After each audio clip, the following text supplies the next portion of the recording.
I was 15, and my brother was 13 at the time when we moved into our new home. We had woods behind our new home separated from our yard by just a 4-foot tall fence. Me and my brother went into the woods to venture, but we never went far enough where we could not see our own home anymore. My stepfather, who lived with us, told me and my brother that there was an old man complaining about us leaving trash in the woods. Now, we never brought trash into the woods, nor did he probably own any of the woods. One day, we went into the woods the furthest we've ever been, venturing as usual. When we no longer saw our home, we looked into the deep woods and saw a shadow behind a tree. The noise we heard next haunts us both in our dreams.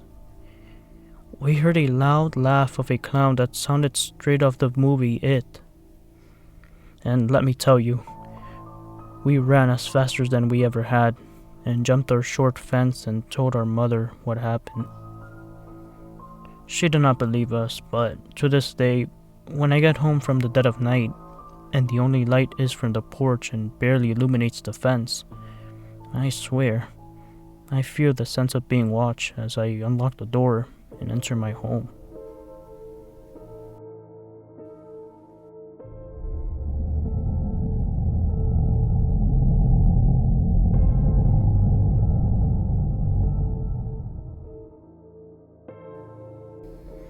This happened back in the late 1980s, when I was home one summer on break from college.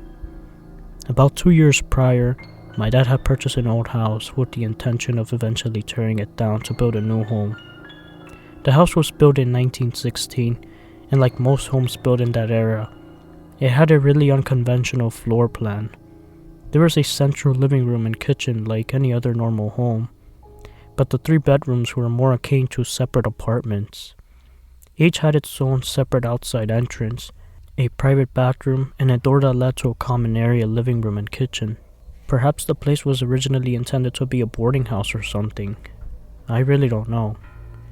The other thing that was a little creepy about the house was that it was all made of wood. The ceilings, the walls, and floors were all brown and nothing ever painted or plastered. My dad was a pretty chill guy. While he was waiting for permits and financing, he let the 3 of my friends live there for free in exchange for watching the place.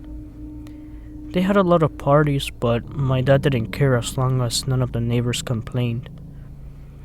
I went to a few parties there myself when I was lucky enough to go home from college. Eventually my 2 friends moved out, leaving my one buddy there to watch mostly the empty house on his own. He was not the type of person to be afraid of living alone in a half-empty house, so he was fine with the situation. Now, I'm at the house one afternoon when the phone rang. It's my buddy and he sounds terrified. He tells me to call the police and to meet him in front of the driveway of the house, but under no conditions go in. I ask him why, and he tells me there's a crazy clown in the house. Apparently he was sick with the flu in bed for the previous 2 days.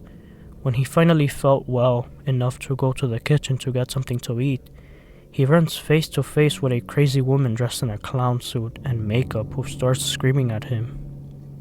It was then that he ran out of the house and called me in a panic from a nearby gas station. I called the police and then drive over to the house, which was about 2 miles away. I find my buddy on the sidewalk out front and he was really shaken up.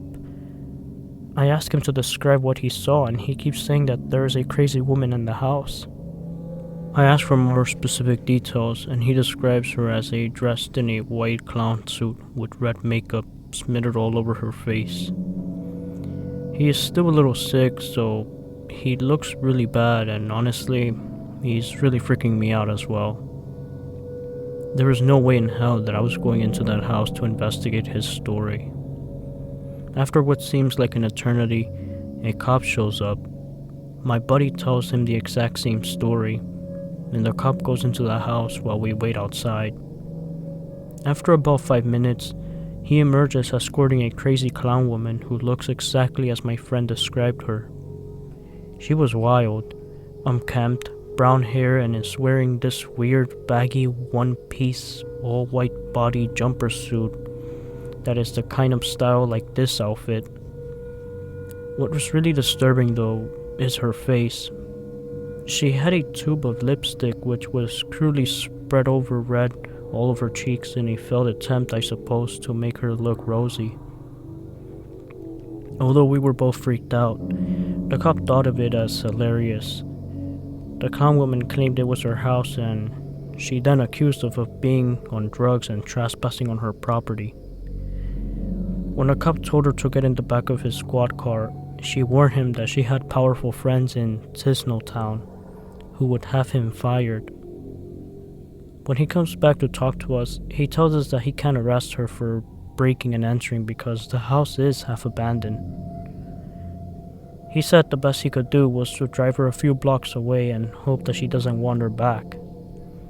This, of course, freaked us out even more. Fortunately though, when they run a background check on her, it turns out she was an outstanding warrant and would be going to jail instead. That is the last time we saw her.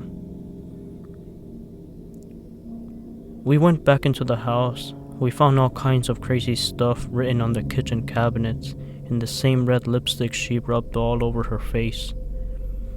There was also some 10-day-old fish in the fridge that my friend never got around to eating that she cooked on the stove and ate. The really scary thing though was that this crazy woman was in the same house with my friend for a last day while he was sick and semi-delirious in bed with a fever. She was probably harmless, but who knows what she could have done if she stumbled upon him while he was sleeping. His door was unlocked the entire time, but fortunately she never did as far as we know.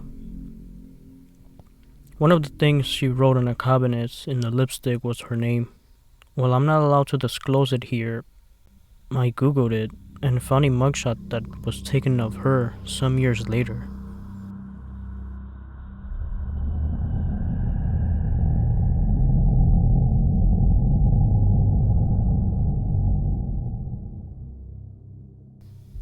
So this is a creepy encounter that might have a somewhat humorous element, depending on your stance on the subject matter. I'm a male, 28 years old, and there was this girl that I work with, 30 years old, that I have gone out for a few times. Well, after this particular night, she invited me over to her house after a fundraiser we went together to have a drink. I, of course, accepted it. We sat in her living room and talked over a beer. It was a nice conversation, nothing weird or anything. Mainly talked about people we hated from work and what happened the night previously. She asked if I wanted to go upstairs with her, and I agreed. So she told me to have a seat on the bed while she got ready to go to the bathroom. Honestly, I hadn't processed this information when I was going over to her bed, but it became clear as day when I sat down. The only light on her room that was on was her bedside lamp. As I'm scanning the room, holy fuck, there was not a single room decoration that wasn't clown themed. And I'm not talking goofy looking clowns. I'm talking about scary ass Pennywise type stuff. The ones that I took notice of were as follows: a clown portrait on the wall near the bed, wearing a suit and a menacing grin, a picture of a clown playing golf, 2 statues on each bedstand that had clown lookings directly at us, a female clown poster giving a waving motion that looked like its eyes were following me, several, and I mean several, hand-drawn pictures of clowns, some on the walls, some in frames, and what was probably the most disturbing to me was a very demonic-looking clown portrait that faced the bed. Since childhood, I have had an intense feeling of clowns. I couldn't see how anybody could feel comfortable sleeping in a room like this, or even living in a home where this room like this existed. This absolutely destroyed my anxiety. I have expected her to come out of the bathroom wearing a clown makeup, like I had started mentally preparing for that, and a possible escape for it if that were the case. Thankfully she didn't. This was not the creepiest of encounters, but a very creepy and unsettling event. My whole drive home, I couldn't even listen to music because I didn't want to let my guard down.